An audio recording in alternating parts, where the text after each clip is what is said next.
Hi, so this video will be about registering and some important details about it.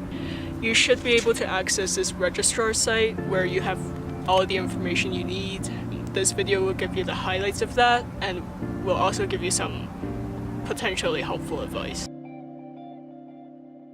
When I registered, I procrastinated a lot and ended up getting really panicked, so I would really suggest you do this as soon as possible and stay organized. Participate in the advising webinars, build some sample course plans ahead of time. And I would advise students to not really change their schedules after they register, because our staff advisors are going to check over every student's schedule for the rest of the summer, and they'll also go over their schedules with their Discovery's FSEM advisors.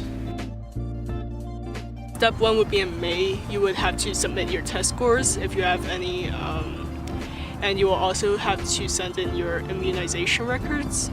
These are really important because they can put a hold on your registration. It's Colorado law that students have to have that information submitted before they register for classes.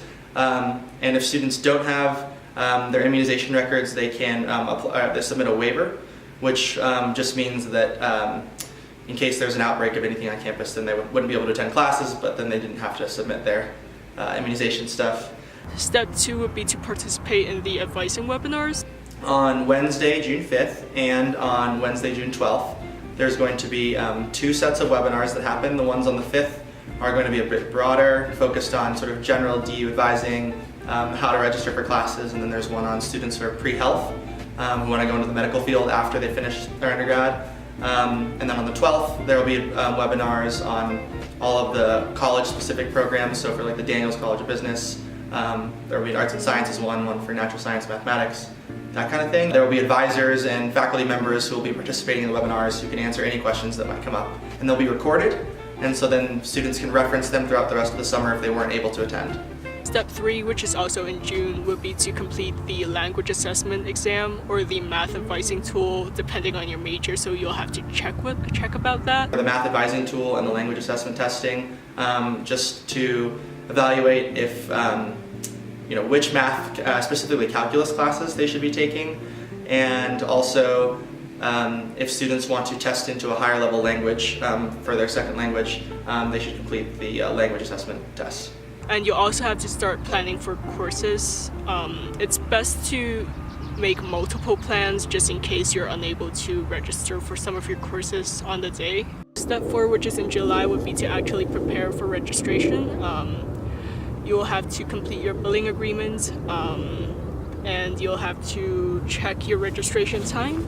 That's when you can start to register.